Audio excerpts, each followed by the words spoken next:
Many ask, what is the psychology behind strong brands and strong branding efforts?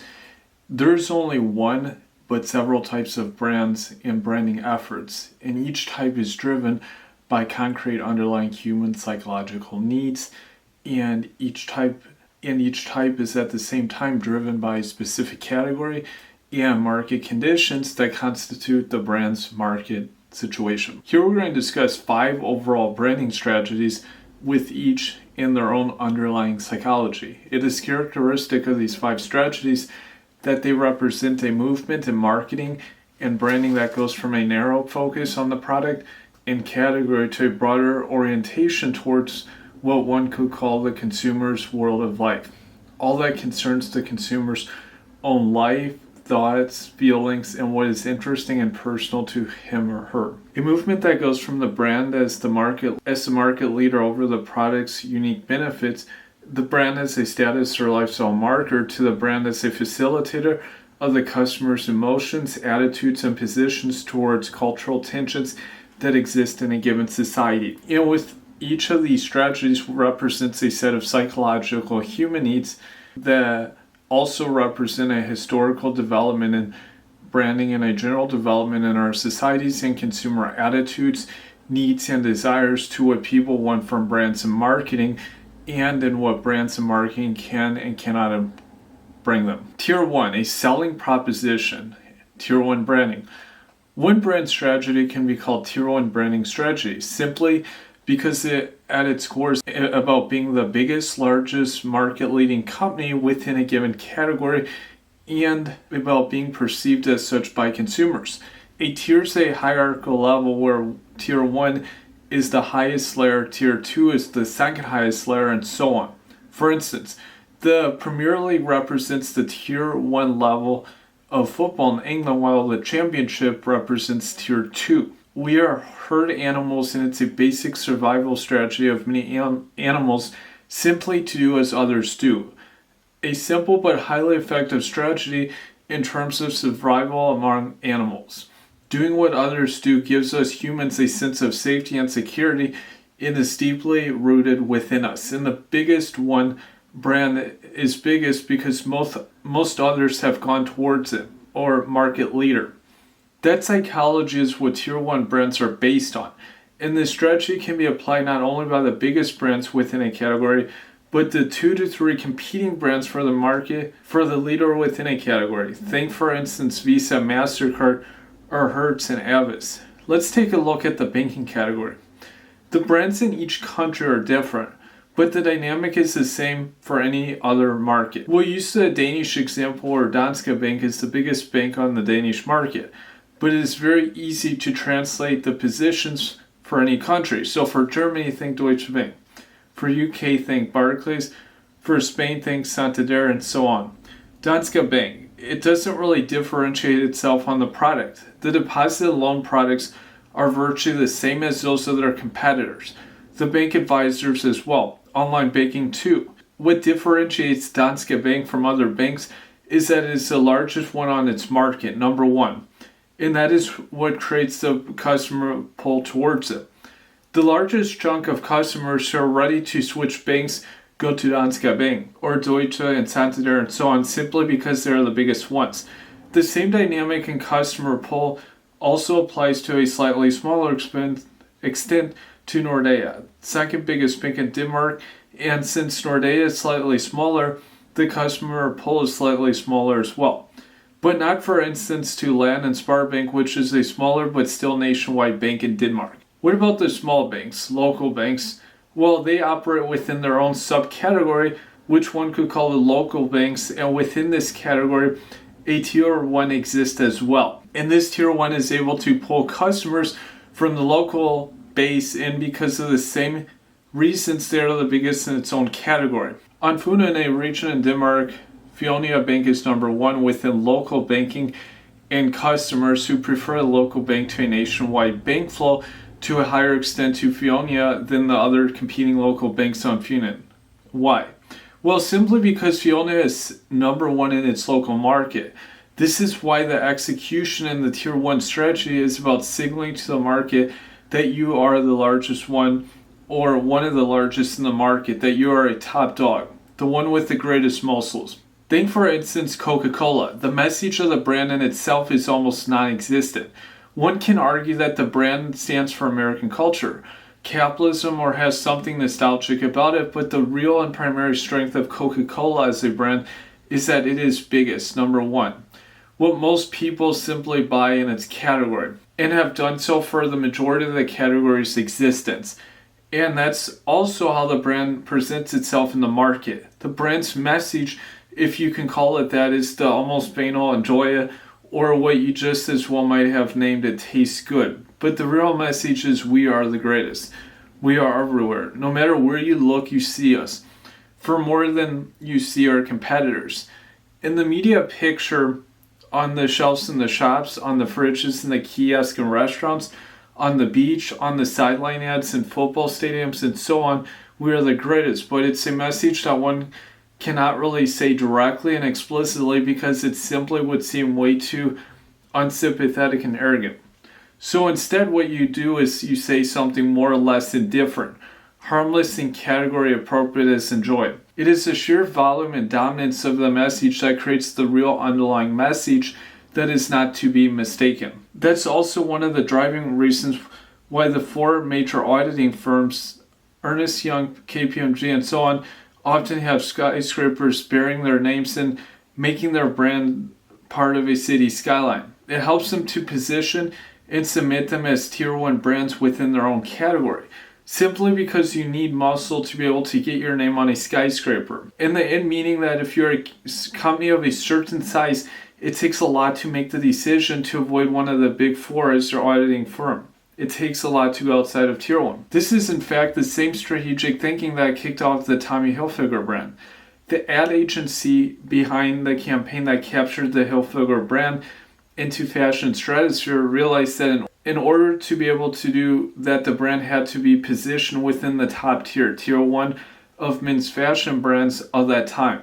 So what they did was create a campaign that basically consisted of a gigantic billboard in Times Square in New York and a set of corresponding print ads in various fashion magazines with the message basically saying the four great American designers for but are listing the three most successful designers of that period: Ralph Lauren, Perry Ellis, Calvin Klein, and at fourth, the then relatively unknown Tommy Hilfiger. A provocative and risky strategy, but one which generated lots of publicity for the brand, and one which purposely went for positioning the brand within tier 1, explicitly and provocatively. But the ad agency knew that with the budget Hilfiger was able to throw into the campaign, the strategy and execution had to be risky and provocative. They needed to position the brand in tier 1, and the standard approach of creating that position would require media budgets of same size in those of the three other mentioned brands in the campaign. So the agency went for the hacker option in execution, but with the strategy firmly focused on the tier 1 goal. Examples of other brands that primarily use the tier 1 strategy are, for instance, McDonald's, Goodyear, Heineken, or Bet365. The last one being, "We are the biggest online sports betting company in the world," told by Samuel Jackson looking straight into your eyes from the TV screen. How do we make sure people know we are the biggest? We make sure we have a bigger celebrity endorsing us than any of our competitors. The tier 1 strategy and the psychology of it is, by the way, connected to the Pareto principle and the ZipF mystery that if interesting to you, you can find very insightful below. Naturally, there's no tier 2 strategy within branding. If a brand is unable to position itself within tier 1 and operate successfully and profitably within this strategy, it must pursue one or more alternative brand strategies. For instance, the unique selling proposition, USP branding. Here's our product. You should buy it because that is the basic ideal behind the USP strategy. It's an old and classic strategy, and if you have a real, clear, strong, and unique advantage versus your competition, and one that is recognizable by your target customer, then it is clearly the best strategy for you. There are lots of large and well-known brands that consistently apply this strategy. Think washing powder, detergents, toothpastes, shampoos, in all kinds of technology products and even cars. This branding strategy is so used that many companies base their whole innovation strategy on the USP mindset. Let's invent something new, anything new that we can communicate and present as a new, unique advantage. The company is under pressure to constantly develop, conceptualize some new, often tangible feature of their product, which can be presented in communication as a unique advantage. Always has for decades claims to have found even better wings for their pets. Whether the product itself really gets better for each new iteration can be questioned, but the brand is able to keep on presenting new advantages to the market as base of their brand strategy. The unique advantage presented doesn't even necessarily have to be true. It just needs to be perceived as true by enough customers in the respective target market. A classic example of a USP positioning not being objectively based in some true or real is Lucky Strike and the brand It's Toasted campaign. At the time when the tobacco industry began to feel pressure from incoming cancer research, Lucky Strike decided to use a completely generic part of the cigarette production process as the base of their counter-argument campaign against the incoming cancer research threat. And how? They made the claim that Lucky Strikes were in some way risk-free because they were toasted, which they were, but not in any different way than any of the other cigarette brands on the market. So a completely false claim based on pure nonsense, but as long as the consumers believed that the claim the campaign was as effective as if the claim made was true, moral considerations not taken into account. The main idea of the USP strategy is to present an advantage that the market will connect specifically to the specific brand, and through this create a consumer preference and propensity towards the brand versus its competition. Interesting enough, Apple's latest advertising operates within the USP realm. Apple as a brand is known for their non-product based branding. Think for instance Apple's 1984 Big Brother ad, or the Think Different ad featuring, among others, Gandhi and Einstein. Ads for the latest iPhones have been focused on camera quality, a USP strategy, while the development of the MacBook Pro's Touch Bar seems to be more driven by the desire to be able to communicate a new advantage rather than a real improvement in the product or customer experience. The Apple story exemplifies very well the notion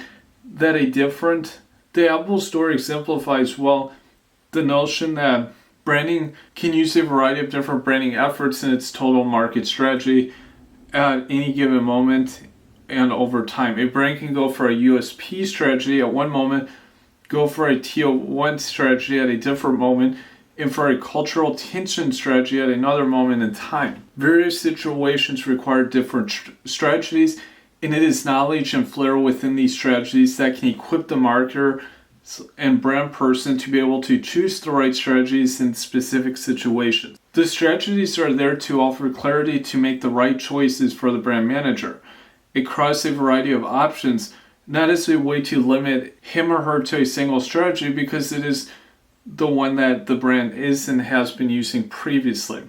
At one point, there might be the need for a brand to build its image around a certain set of lifestyle and emotional values. At other points, the same brand can decide to go for a product feature-driven brand execution to promote the sale of a certain product. And at another point, the brand might need to reassert its position as a tier 1 brand and so on. Status selling proposition, SSP branding. Status, prestige, and a higher social position are so strongly ingrained desires in human nature and psyche that they form the base for a brand strategy in itself. A brand using this strategy helps the consumer in signaling affiliation to a group, either actual or an aspiration one. Sometimes called the snob effect, brands like Hugo Boss, Mercedes, luxury hotel chains, and many luxury brands often use this strategy. The classic signal value of the strategy is about communicating one's social position and status through ability to buy expensive items, jewelry, high fashion, real estate, cars, exclusive travel, and so on. But already in the beginning of the 20th century, the American economist and sociologist Thorstein Veblen presented the notion that sometimes showing off one's status through expensive things begins to be seen as so vulgar by the general public that members of the social elites wanting to show off their status have to package their showing off in new ways for it still to be seen as prestigious, high class, desirable, and not vulgar-like. Veblen's theory of conspicuous consumption, which he based on studying the richest New Yorker elites in the beginning of the last century and whom he called the leisure class, is about the notion of spending more money on goods than they are worth or the non-productive use of time for the sake of displaying social status, with the sole purpose of being able to openly display one's wealth and status. A few examples of how Veblen's leisure class executed their conspicuous consumption are, for instance, spending time and money to learn a dead language like Latin or ancient Greek, or to pay one's housekeeper more money than the going market rate, just for the sake of being able to show off financial strength. In today's society, some of the same tendencies appear as well, as showing of social and economic status through consumption of classic luxury items, expensive cars, and expensive fashion gradually moves towards the vulgar and low class like in rich Western societies. In their metropolitan centers, people find new ways of being able to signal their social status, using other communication means that are free of the negative connotations that some of the classic status consumption products begin to carry along with them. Just think of the authenticity trend, the artisan handmade trend on the local trend, or the local trend. Status is always about the ability to get what is exclusive or not available to others, not available to the majority, or simply not available to people who have lower social status than us.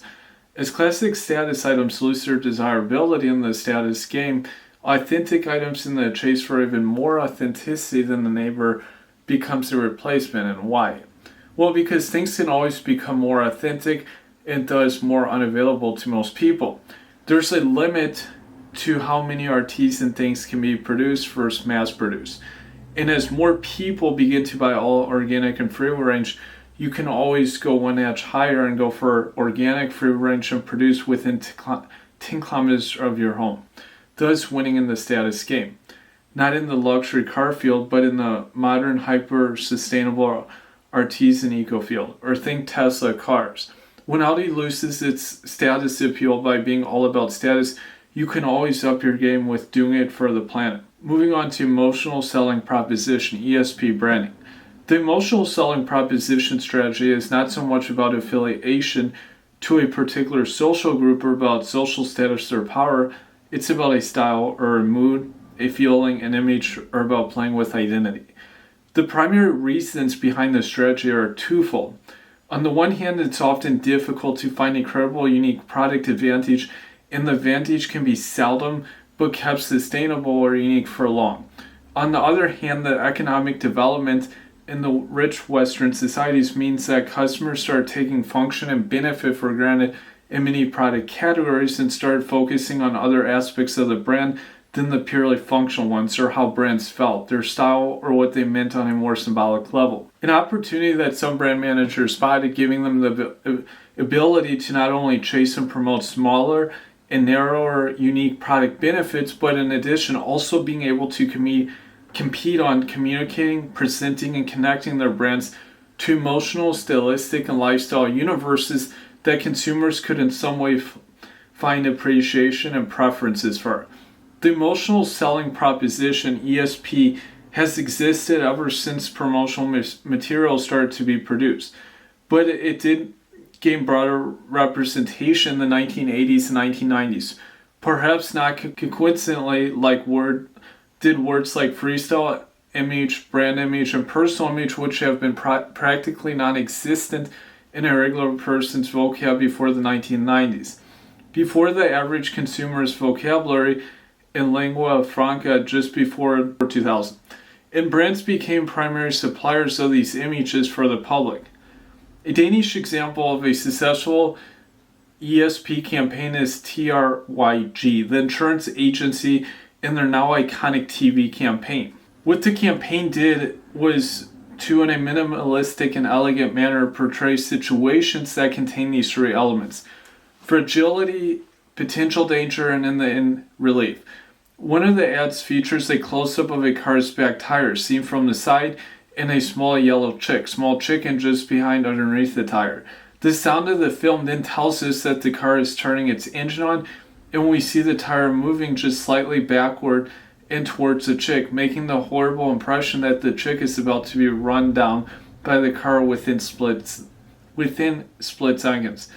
And just when we see that the car made a small backward move, just to move forward with full acceleration, move and away from our fragile little chick. The campaign didn't present any benefits at all. It said nothing about the product, nothing about the company behind its product, only moody and emotional images and narratives playing on the audience's feeling of fragility and danger, of relief and reestablishment of our sense of safety. The brand name TRYG means safe in Danish, and instead of talking about a specific unique benefit that the company and its research and ad agency has been searching long and hard for, in a category that makes the average customer go ZZZ, the campaign made the brand more distinguished, more salient, and managed to create appreciation and sympathy for the brand. Establishing a stronger base for the potential client going, I should give TRIG Trig a try when he or she is ready to re-enter the market for a new insurance agency. A way to position, differentiate, and create appeal for the brand through playing on the target's emotions. Similar as Apple's launch of the iPad, with human silhouettes dancing while listening to music on their white iPads, presenting a feeling and a mood that consumers could fantasize themselves into. An additional aspect that made this campaign effective was its ability to both play on the emotional ESP as well as on the functional USP side. On the one hand, the lifestyle universe, on the other hand, the product's unique advantage of convenient and cool way of being able to enjoy music on the go with 1,000 songs in your pocket. The campaign sold both the function and the style and the feeling, a coolness that the consumer could buy into while using the iPod. The iPad was, by the way, the first Apple product to have real mainstream success on the market. Other examples of the ESP's strategy are Marlboro standing advertisements in Calvin Klein's CK1 campaign. The ESP strategy can be divided into 4 subcategories: entertainment, style, deeper emotion, and identity. But a more detailed dive into these 4 is better left as a subject for future article. The core thinking of the ESP strategy is, by the way, often used as a content base for Tier 1 strategies. In some Tier 1 campaigns and brand efforts, there's almost no content at all. If you sponsor a convention, have a tall building named after your brand, get sideline ads in a stadium, or got your name on almost all soft drink coolers in the city, then all the content is needed in the logo. But if you run a campaign in a more complex format, then you need to be able to say something. You need some sort of content, and to bluntly state we are the biggest one is just too unsympathetic and boring. So Tier 1 campaigns often create the content for their campaigns with the EMS strategy content sources base, but with the strategic motive of Tier 1 thinking. Perhaps this is the reason why so many ESP brands seem so diluted, or give the impression of most of all being an empty marketing cliche. Maybe it's because there have been too many brands that either were able to ignite any human emotions in their consumer audience, nor were able to create a credible and appealing link to the product or the category. Maybe there have been too many brands that, due to a lack of strong USP, were content with a weak USP, or too many brands that basically just wanted to run a Tier 1 strategy and decided to splash something emotional into their campaign because the actual message was indifferent to them. What was important was pure brand exposure. Think, for instance, of any telecom company's campaign that you have seen in your life, and I'll bet you'll recall an ESP campaign that doesn't do anything to you. Or it's a Tier 1 campaign packaged in sort of an emotional / lifestyle hint, and basically saying we are here too, and we are also a brand that exists on this market. Either way, either that, or they will tell you that they in some complex way can offer you a better price.